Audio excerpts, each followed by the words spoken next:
ଗୋଟିଏ ଜଙ୍ଗଲରେ ହରିଣଟିଏ ଏବଂ ବିଲୁଆ ଆଉ କାଉ ତିନି ଜଣ ଭଲ ସାଙ୍ଗ ଥିଲେ। ସେ ଯୁଆଡ଼େ ବି ଯାଆନ୍ତି ସାଙ୍ଗ ହୋଇକି ଯାଆନ୍ତି, ସାଙ୍ଗ ହୋଇକି ବୁଲନ୍ତି, ସାଙ୍ଗ ହୋଇକି ଖାଆନ୍ତି। ହେଲେ ଗୋଟେ ଦିନ ହରିଣ କେମିତି ସାଙ୍ଗମାନଙ୍କଠୁ ବାହାରି ଏକୁଟିଆ ଜଙ୍ଗଲକୁ ବାହାରି ଯାଇଛି। ଜଙ୍ଗଲରେ ଏମିତି ଯାଉ ଯାଉ ବୁଲୁ ବୁଲୁ ହଠାତ୍ ବାଘ ହାବୁଡ଼ରେ ପଡ଼ିଯାଇଛି। ବାଘ ତାକୁ ଦେଖିଛି ଏବଂ ସେ ମନେ ମନେ ଚିନ୍ତା କରୁଛି, ବାଃ, ବଢ଼ିଆ ଖାଦ୍ୟଟିଏ, ଭାରି ସୁଆଦିଆ ମାଂସ, ୟାକୁ ଖାଇଲେ ହୁଅନ୍ତାନି। ଏମିତି ଚିନ୍ତା କରି ବାଘ କହିଲା, ସିଏ ତ ମୋତେ ଦେଖି ଡରିଯିବ, ମୋ ପାଖକୁ ଆସିବନି, ମୁଁ ତ ତାର ପରମ ଶତ୍ରୁ। ଦେଖିବା, ତା ସହିତ ସାଙ୍ଗ ହେବା ପାଇଁ ଚେଷ୍ଟା କରିବା। ହେଲେ ଏ ମାଂସ ମୁଁ ଯେତେ ଥରେ ଖାଇବି ନା, ଓଃ, ଆଉ କେଉଁ ମାଂସ ଖାଇବା ମୁଁ ଭୁଲିଯିବି। ମୁଁ ଦେଖିକି ମୋ ପାଟିରୁ ନାଳ ବୋହିଲାଣି। କ'ଣ କରିବି, କେମିତି ଖାଇବି? ଦେଖିବା, ମୁଁ ଯାଉଛି ତାକୁ ସାଙ୍ଗ ହେବା ପାଇଁ ତାକୁ କୁହେ। ଏଇଆ ଭାବି ହରିଣ ସାମ୍ନାକୁ ଗଲା। କହିଲା, ହରିଣ ଭାଇ, ତମେ କ'ଣ ଏ ଜଙ୍ଗଲରେ ଏକା ଏକା ବୁଲୁଛ? ଆଉ ମୋର କେହି ସାଙ୍ଗ ନାହାନ୍ତି, ମୋ ସହିତ ତମେ ସାଙ୍ଗ ହବ କି? ହରିଣ କହିଲା, ମୁଁ ତ ତମକୁ ଚିହ୍ନିନି କି ଜାଣିନି, ମୁଁ କ'ଣ ତମ ସହିତ ସାଙ୍ଗ ହେଇପାରିବି? ହରିଣ ଚିନ୍ତା କଲା, ଇ ତ ବାଘ, ଇ ତ ମାଂସ ଖାଏ, ମୁଁ ତ ତୃଣଭୋଜୀ ଘାସ ଖାଏ, ଇଏ କ'ଣ ମୋ ସଙ୍ଗେ ସାଙ୍ଗ ହେଇପାରିବ? ନା ନା, ମୋତେ କାହିଁ କେମିତି ଗୋଟେ କଥାଟା ଅଡ଼ୁଆ ଲାଗୁଛି। ଏଇ କଥା ବାଘକୁ କହିଲା, ତମେ ତ ଜଣେ ବାଘ, ମୁଁ ତ ଜଣେ ହରିଣ, ତମେ ମାଂସାଶୀ, ମୁଁ ତୃଣଭୋଜୀ, ହେଲେ ତମେ କ'ଣ ମୋ ସହିତ ସାଙ୍ଗ ହେଇପାରିବ? ବାଘ କହିଲା, ସେମିତି ନାହିଁ ବନ୍ଧୁ, ମୁଁ ତୁମର ଭଲ ବନ୍ଧୁଟିଏ ହେବି। ମୋର ଏ ଜଙ୍ଗଲରେ କେହି ବନ୍ଧୁ ନାହାନ୍ତି, ସେଥିପାଇଁ ମୁଁ ଏକୁଟିଆ ବୁଲୁଛି। ତମେ ମୋର ଯେତେବେଳେ ବନ୍ଧୁ ହବ, ଆମେ ଦୁଇ ଜଣ ସାଙ୍ଗ ହୋଇକି ରହିବା ଏବଂ ଯୁଆଡ଼େ ଯିବା ସାଙ୍ଗ ହୋଇକି ବୁଲିବା। କ'ଣ କହୁଛ ବନ୍ଧୁ, ତମେ ମୋର ବନ୍ଧୁ ହବଟି?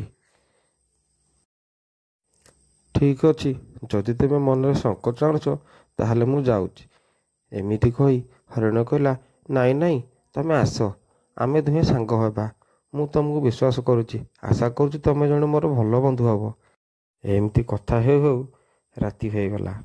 ଦୁହେଁ ଏମିତି ରାତିରେ କଥାବାର୍ତ୍ତା ହେଇ ହେଇ ଆଗକୁ ଗଲେ। ହରିଣ କହିଲା, ବାଘ ଭାଇ, ତମକୁ ଛାଡ଼ିଦେଲେ ମୋର ମଧ୍ୟ ଆଉ ଦୁଇ ଜଣ ବନ୍ଧୁ ଅଛନ୍ତି। ସିଏ ହେଲେ କାଉ ଆଉ ବିଲୁଆ। ତମେ ତାଙ୍କ ସହିତ ଦେଖା କରିବ ନା ନାହିଁ? ବାଘ କହିଲା, ହଉ ଠିକ୍ ଅଛି। ତମ ବନ୍ଧୁ କ'ଣ ମୋ ବନ୍ଧୁ ନୁହନ୍ତି? ଚାଲ, ମୁଁ ବି କାଉ ଆଉ ବିଲୁଆ ସହିତ ଦେଖା ହେବି, ଆଉ ମୁଁ ବି ମଧ୍ୟ ତାଙ୍କ ସହିତ ସାଙ୍ଗ ହେବି। ଏମିତି କହି ଯାଇ ତାଙ୍କ ପାଖରେ ପହଞ୍ଚିଲେ। ବିଲୁଆ କାଉ ବାଘକୁ ଦେଖି ହଠାତ୍ ତାଙ୍କର ମୁଣ୍ଡ ବୁଲେଇଗଲା। ସେମାନେ ଆଶ୍ଚର୍ଯ୍ୟ ହେଇଗଲେ, ଏ ହରିଣ ଭାଇ କ'ଣ ପାଗଳ ହେଇଯାଇଛି? ସେ କ'ଣ ବାଘକୁ ସାଙ୍ଗରେ ଆଣିକି ଆସିଛି? ଏଇ କଥା ଚିନ୍ତା କରି ତାଙ୍କ ମୁଣ୍ଡରୁ ଝାଳ ପରସ୍ତ ବହିଗଲା ଏବଂ ତାଙ୍କ ମୁଣ୍ଡ ବି ବୁଲେଇଗଲା। କହିଲେ, ଭଗବାନ, ଏ ହରିଣ ଭାଇ ଆଉ ମୁଣ୍ଡ କାମ କରୁନି ତାର, ସେ କ'ଣ ବାଘକୁ ଧରିକି ଆସିଛି? କାଉ କହିଲା, ହରିଣ ଭାଇ, ତମେ କ'ଣ ବାଘକୁ ସାଙ୍ଗରେ ଧରି ଆସିଛ? ହରିଣ କହିଲା, ସେ ମୋର ଆଜିଠୁ ନୂଆ ବନ୍ଧୁ, ତମେ ଯେମିତି ବନ୍ଧୁ ସେ ମଧ୍ୟ ମୋର ସେମିତି ବନ୍ଧୁ। କାଉ କହିଲା, କେମିତି? ହରିଣ କହିଲା, ଏମିତି ବାଘ ଦେଖା ହେଲେ ଏମିତି ଏମିତି ଆମେ କଥା ହେଲୁ, ଆଉ ସେ ମୋର ଏମିତି ଏମିତି ସାଙ୍ଗ ହେଲେ। କାଉ କହିଲା, କିନ୍ତୁ ଅଜଣା ବ୍ୟକ୍ତିକୁ ହଠାତ୍ ବିଶ୍ୱାସ କରିବା ଠିକ୍ ନୁହେଁ। ବାଘ କହିଲା, କାଉ ଭାଇ, ତମେ ବି କାଲି ଜଣେ ଅଜଣା ଥିଲ, ତାପରେ ଧୀରେ ଧୀରେ ଭଲ ବନ୍ଧୁଟିଏ ହେଲ। ଠିକ୍ ସେମିତି ମୁଁ ଆଜି ଅଜଣା ଅଛି, କାଲି ମଧ୍ୟ ମୁଁ ଭଲ ବନ୍ଧୁଟି ହେଇପାରିବି। ଏମିତି କଥା ବୁଲେଇ ବାଙ୍କେଇ କହିଲା ପରେ ସେ କହିଲେ, ହଉ ଠିକ୍ ଅଛି, ତମେମାନେ ଆଜିଠାରୁ ଆମେ ବନ୍ଧୁ। ଏମିତି କିଛି ଦିନ ଗଲା। କିଛି ଦିନ ଗଲା ପରେ ହଠାତ୍ ହରିଣ ଜଙ୍ଗଲକୁ ଏକାକୀ ବାହାରିକି ପଳେଇ ଆସିଛି। ବାଘ ଦେଖିଲା ହରିଣ ଏକୁଟିଆ ଜଙ୍ଗଲରେ ବୁଲୁଛି। ଏହି ସମୟରେ ତାକୁ ଖାଇବା ପାଇଁ ସେ ଏକ ଷଡ଼ଯନ୍ତ୍ର ରଚିଲା। ଭାବିଲା, ମୁଁ ଯାଉଛି ମୋର ଭଲ କଥା ମିଠା କଥାରେ ହରିଣକୁ ଫସାଇ ତାକୁ ଆଉ ଗୋଟେ ପାଖ ଜଙ୍ଗଲକୁ ନେଇଯିବି, ଆଉ ସେଠି ତାକୁ ଫାଶରେ ପକାଇ ମୋ ଜାଲରେ ଫସେଇ ମୁଁ ତାକୁ ଖାଇଦେବି। ଏଇ କଥା ଚିନ୍ତା କଲା ପରେ ହରିଣକୁ ଯାଇକି କହିଲା ହରିଣ ଭାଇ, ଜାଣିଛ ସେ ପାଖ ଜଙ୍ଗଲରେ ଗୋଟେ ଭଲ ବିଲଟେ ଅଛି, ଆଉ ସେଥିରେ ବଢ଼ିଆ ଫସଲ ହେଇଛି। ତମେ ଆସୁନ, ତମେ ସେଠି ଖାଇବ, ମୁଁ ଦେଖେଇଦେବି, ତମେ ଖାଇବ, ମୁଁ ବି ଖାଇବି, ଆମେ ସାଙ୍ଗ ହେଇକି ଚାଲୁନ ଯିବା। ହରିଣ କହିଲା ହଉ ଠିକ୍ ଅଛି ବନ୍ଧୁ, ତମେ ଯେତେବେଳେ କହୁଛ ଆଉ କ'ଣ ମିଛ କହୁଥିବ, ତମ କଥାକୁ ମୁଁ କ'ଣ କାଟିପାରିବି, ହଉ ଚାଲ। ଏମିତି ଦୁହେଁ କଥା ହେଲା ପରେ ପାଖ ଜଙ୍ଗଲର ଭଲ ଖାଇବା ପାଇଁ ଉଭୟ ବାହାରି ପଡ଼ିଲେ। ବାଟରେ ଯାଉ ଯାଉ କଥା ହେଲେ, ବାଘ ଭାଇ ତମେ କେମିତି ଦେଖିଲ ସେଠି ଭଲ ଖାଇବା ଅଛି ବୋଲିକା? ବାଘ କହିଲା ମୁଁ ପରା ଆଗରୁ ଦେଖିଥିଲି ଏବଂ ମୁଁ ଚିନ୍ତା କଲି ମୋର ନୂଆ ବନ୍ଧୁ ଯିଏ ତାଙ୍କ ପାଇଁ ଖାଇବାଟା ଦେଲେ ସେ ମୋ ଉପରେ ଖୁସି ହେବେ ଏବଂ କ୍ଷେତ ପାଖରେ ଯାଇକି ପହଞ୍ଚିଗଲେ। ହରିଣ ଦେଖି ବହୁତ ଖୁସି ହେଇଗଲା। ବାଘ କହିଲା ତୁମେ ଯାଅ ଖାଅ, ମୁଁ ଏଇଠି ଅପେକ୍ଷା କରିଛି। ଫସଲ ଦେଖି ହରିଣ ମନ ଭାରି ଖୁସିରେ ଖୁସିରେ ଖାଇଲା। ହେଲେ ସେ ଜାଣିନଥିଲା ସେ ବିଲରେ କିନା କେହି ଜଣେ ଶିକାରୀ ଫାଶ ବସେଇଛି। ଆଉ ଏମିତି ଫସଲ ଖାଉ ଖାଉ ହରିଣ ସେ ଫାଶରେ ଫସିଗଲା। ଚିଲେଇବାକୁ ଲାଗିଲା ବଞ୍ଚାଅ ବଞ୍ଚାଅ ବଞ୍ଚାଅ, ମୁଁ ଗୋଟେ ଫାଶରେ ପଡ଼ିଯାଇଛି। ତା କଥା ଶୁଣି ବାଘ ତା ପାଖକୁ ଆସିଲା ଆଉ କହିଲା କ'ଣ ହେଲା, କାହିଁ ଚିଲଉଛ? ହରିଣ କହିଲା ମୁଁ ଗୋଟେ ଫାଶରେ ପଡ଼ିଯାଇଛି ବନ୍ଧୁ, ତମେ ମୋତେ ଏଇ ଫାଶରୁ ମୁକ୍ତ କର। ଯାହା ହଉ ବନ୍ଧୁ, ତମେ ଆସିଗଲ, ମୋର ଗୋଟେ ଚିନ୍ତା ଗଲା। କ'ଣ କହୁଛ ବନ୍ଧୁ, କ'ଣ ଭାବୁଛ? ମୋତେ ଏଇ ଫାଶରୁ ମୁକ୍ତ କର। ବାଘ କହିଲା ନା ନା, ଆଜି ରବିବାର, ଆଜି ହେଉଛି ଏକାଦଶୀ, ସେଇଟା ହେଉଛି ଚମଡ଼ା ଫାଶ, ମୁଁ ତ ଚମଡ଼ା ଛୁଆଁ ନାହିଁ, ତେଣୁକରି ମୁଁ କେମିତି ତାକୁ ଖୋଲିବି? ତମେ ଗୋଟେ କାମ କର, ଗୋଟେ ରାତି ଅପେକ୍ଷା କର, ଆଉ ସକାଳ ପର୍ଯ୍ୟନ୍ତ ଅପେକ୍ଷା କର, ମୁଁ ତାପରେ ସେ ଫାଶଟା ଖୋଲିଦେବି। ହରିଣ ସାଙ୍ଗେ ସାଙ୍ଗେ କାଉ କଥା ଭାବିଲା। କାଉ ଭାଇ ଠିକ୍ କହୁଥିଲେ, ଅଜଣା ବ୍ୟକ୍ତିକୁ ହଠାତ୍ ବିଶ୍ୱାସ କରିବା ଠିକ୍ ନୁହେଁ। ଆଜି ବାଘ ପାଇଁ ମୁଁ ଆଜି ମଲି। ଏଇ କଥା ଚିନ୍ତା କରି ସେ ମନେ ମନେ ଭାବିଲା ଯେ ଏଇଟା ବାଘର ଷଡ଼ଯନ୍ତ୍ର। ହଉ ଠିକ୍ ଅଛି, ଯେତେବେଳେ ଫାଶରେ ପଡ଼ିଛି ମରିବି ତ ନିଶ୍ଚୟ। ଆଜି କିନ୍ତୁ ବୁଦ୍ଧି ଶିଖିଲି, ଆଉ କ'ଣ କରିବି? ଶିକାର ଆସିଲେ ମୋତେ ମାରିଦେବ। ହେ ଭଗବାନ, ମୋତେ ରକ୍ଷା କର, କ'ଣ କରିବି? ଏମିତି ଚିନ୍ତା କରୁ କରୁ ବାଘ କହିଲା ଓହୋ ବନ୍ଧୁ, ମୁଁ କହିଲି ନା ସକାଳ ପାଇଲେ ମୁଁ ତମକୁ ଖୋଲିଦେବିନି, ସକାଳ ପର୍ଯ୍ୟନ୍ତ ଅପେକ୍ଷା କର। ଏମିତି କଥା ହଉ ହଉ ବେଳ ବୁଡ଼ିବାକୁ ଲାଗିଲା। ସନ୍ଧ୍ୟା ହେଲା ଏବଂ ରାତି ହେଲା। ହରିଣ ଚିନ୍ତାରେ ରହି ମନେ ମନେ କାଉ ଆଉ ବିଲୁଆ କଥା ଭାବୁଥିଲା ସେମାନେ କେତେ ଭଲ ଆଉ ଏ ବାଘ କେତେ ଖରାପ। ହଉ ଯାହା ହବ ହବ, ଯାହା ମୋ ଭାଗ୍ୟରେ ଲେଖା ଆଉ। ଏମିତି ଭାବୁ ଭାବୁ ରାତି ହେଇଗଲା। ସେପଟେ କାଉ ଆଉ ବିଲୁଆ ହରିଣ କଥା ଚିନ୍ତା କରି ଅପେକ୍ଷାରେ ରହିଲେ। କହିଲେ ରାତି ହେଲାଣି, ହରିଣ ଭାଇର ଦେଖା ନାହିଁ, କୁଆଡ଼େ ଆଉ ଗଲା?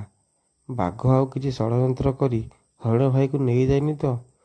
ବହୁତ କଥା ଏମିତି ମନ୍ଦ କଥା ମନ ଭିତରେ ଆସିଲା। କାଉ କହିଲା ବିଲୁଆ ଭାଇ, ମୋତେ କିଛି ଠିକ୍ ଲାଗୁନି। ହରିଣ ଭାଇ କୁଆଡ଼େ ଯେ ଗଲେ, ତାଙ୍କ କଥା ବହୁତ ମନେ ପଡ଼ୁଛି, ଚିନ୍ତା ବି ଲାଗୁଛି, କ'ଣ କରିବା କୁହ? ବିଲୁଆ କହିଲା ହଁ ତମେ ଠିକ୍ କହିଛ, ହରିଣ ଆଜି ପର୍ଯ୍ୟନ୍ତ କେବେ ଏତେ ରାତି ଯାଏଁ ରୁହେ ନାହିଁ। ଏତେ ରାତି ହେଲାଣି, ହରିଣ କ'ଣ ବି ଆସେନି, ଲାଗୁଛି ସେ କେଉଁଠି ଅସୁବିଧାରେ ପଡ଼ିଛି। ତୁମେ ଯାଅ ଦେଖ, ଖୋଜ। କାଉ କହିଲା ହଉ ଠିକ୍ ଅଛି, ମୁଁ ଯାଉଛି ଦେଖିବି ହରିଣ ଭାଇ କେଉଁଠି ଅଛି। ଏମିତି ଜଙ୍ଗଲରେ ରାତିରେ କାଉ ଯାଉ ଯାଉ ଦେଖିଲା ଗୋଟେ ଜାଗାରେ ହରିଣ ଫାଶରେ ପଡ଼ିଛି। କାଉ ଭାବିଲା ହରିଣ ଭାଇର ଏ ଅବସ୍ଥା କିଏ କଲା, ସେ କେମିତି ଫାଶରେ ପଡ଼ିଲା? କାଉ ଏ କଥା ଭାବି ହରିଣ ପାଖରେ ଯାଇକି ପହଞ୍ଚିଲା ଆଉ କହିଲା ହରିଣ ଭାଇ, ତମର ଏ ଅବସ୍ଥା କେମିତି ହେଲା? ହରିଣ କାଉକୁ ଦେଖି ଭାରି ଖୁସି ହେଇଗଲା। କହିଲା ବନ୍ଧୁ, ତୁମେ ଆସିଗଲ, ମୋର ଆଉ ଚିନ୍ତା ନାହିଁ।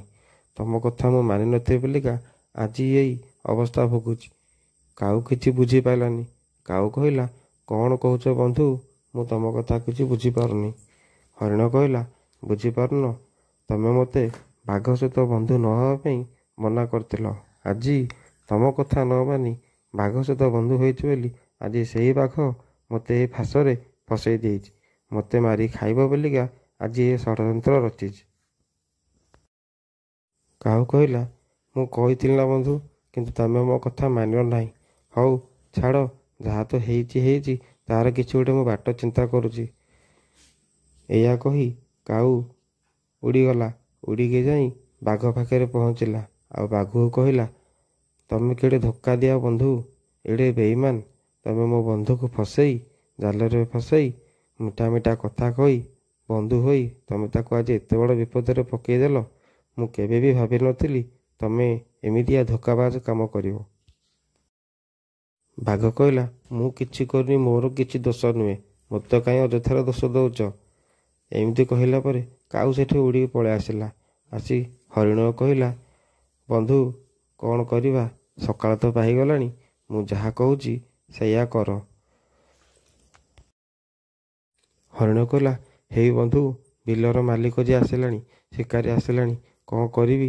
ଆଜି ତ ମୁଁ ମଲି, ଆଉ ଆଜି ତ ସେ ମୋତେ ମାରି ଖାଇବ। କାହୁ କହିଲା, ବ୍ୟସ୍ତ ହୁଅନା, ମୁଁ କିଛି ଗୋଟେ ଚିନ୍ତା କରୁଛି। ଯାହା କହୁଛି ସେଇ କଥା ମାନ। ତମେ ମରିବାର ଅଭିନୟ କର। ହାତ ଗୋଡ଼ ପକ୍କା କରିକି ପଡ଼, ଆଉ ଆଖି ବନ୍ଦ କରିକି ପଡ଼। ମୁଁ ତମ ଉପରେ ବସି ତମ ଆଖିକୁ ଖୁମ୍ପିକି ଖାଇବାର ଅଭିନୟ କରିବି। ଆଉ ବିଲବାଲା ଯେମିତି ଭାବିବ ତମେ ମରିଯାଇଛ। ତାପରେ ସେ ଯେତେବେଳେ ତମର ଫାଶଟାକୁ କାଟିଦେବ, ସେତେବେଳେ ମୁଁ ତମକୁ କା କା ବୋଲି 2 ଥର ରାବ କରି ଡାକିଲେ ତମେ ସାଙ୍ଗେ ସାଙ୍ଗେ ମୋ ଆବାଜ ଶୁଣି ଦୌଡ଼ିକି ପଳେଇବ। ମୁଁ ଯାହା କହୁଛି ସେଇଆ କର। ହରିଣ କହିଲା, ଠିକ୍ ଅଛି, ମୁଁ ସେଇଆ କରୁଛି।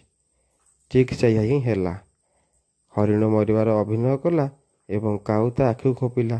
ବିଲବାଲା ଆସି ଦେଖିଲା, ଏହେ, ମୋର ସବୁ ଆଶା ପାଣିରେ ପଡ଼ିଲା। ଘରୁ ଭାବିକି ଆସିଥିଲି ହରିଣଟା ବଞ୍ଚିଥିବ, କିମ୍ବା କିଛି ନା କିଛି ଗୋଟେ ଶିକାର ଜିଅନ୍ତା ଅବସ୍ଥାରେ ପଡ଼ିଥିବ। ହେଲେ ଏଇ ହରିଣଟା ପଡ଼ିଛି କିନ୍ତୁ ମରିଯାଇଛି। ହଉ ଛାଡ଼, ଯାହା ତ ହେଲା ହେଲା। ଏଇଆକୁ ଯାଉଛି ନେଇଯିବି, ଆଉ ଖୁସିରେ ଆକୁ ନେଇକି ଖାଇବି। ଏଇଆ ଚିନ୍ତା କରି ବିଲବାଲା ହରିଣର ଫାଶଟିକୁ ଫିଟାଇବା ପାଇଁ ଗଲା ଏବଂ ହାତରେ ଧରିଥିବା ଦା ସାହାଯ୍ୟରେ ତାକୁ ଛିଣ୍ଡାଇ ଦେଲା। କାଟିଦେଲା ପରେ ହରିଣ ଫାଶରୁ ମୁକ୍ତ ହୋଇଗଲା। କାଉ କିନ୍ତୁ ବସିକି ଗଛରେ ଦେଖୁଥାଏ କେତେବେଳେ ବିଲବାଲା ଫାଶଟିକୁ କାଟିବ। ଯେତେବେଳେ ଦେଖିଲା ଫାଶଟିକୁ କାଟି ଦେଇଛି, କାଉ ଗଛରେ ଥାଇ ବଡ଼ ପାଟିରେ 2-4 ଥର କା କା ବୋଲି ରାବ କଲା। ହରିଣ ଦେଖିଲା କାଉ ଭାଇର ଡାକ ଶୁଭିଲା। କା କା ଶବ୍ଦ ଶୁଣି ହରିଣ କ'ଣ କଲା ନା, 2 ଛପଟିଆ ମାରି 2 ଡିହାରେ ସେ ଜାଗାରୁ ଡିଆଁ ମାରି ଚାଲିଗଲା। ବିଲବାଲା ଦେଖିଲା, କ'ଣ ହରିଣ ଦୌଡ଼ିକି ପଳେଇଲା? ମରିଯାଇଥିବା ହରିଣ ପୁଣି କେମିତି ବଞ୍ଚିଲା? ଏଇଆ ଦେଖି ବିଲବାଲା ହରିଣ ପଛରେ ଗୋଡ଼େଇଲା। ଏପଟେ ହରିଣ ବାଘକୁ ଦେଖି କହିଲା, ଆପେ ବଞ୍ଚିଲେ ବାପର ନାଁ। ଏଇ କଥା କହିଲା ପରେ ବିଲବାଲା ହରିଣକୁ ତ ଗୋଡ଼ାଉଥାଏ। ଦେଖିଲା ହରିଣ ପଳଉଛି। ହରିଣକୁ ଦେଖି ହାତରେ ଧରିଥିବା ବାଡ଼ିଟିକୁ ହରିଣ ଉପରକୁ ମାରିବା ପାଇଁ ଚେଷ୍ଟା କଲା ଏବଂ ଯେତେବେଳେ ସିଏ ହାତରେ ଧରିଥିବା ବାଡ଼ିଟି ହରିଣ ଉପରକୁ ମାରିଛି, ହରିଣ ଉପରେ ନ ବାଜି ପାଖରେ ଥିବା ପୋଖରୀ ଯାଇ ପଡ଼ିଲା ଏବଂ ସେଇଥିରେ ବୁଡ଼ିକି ମରିଗଲା।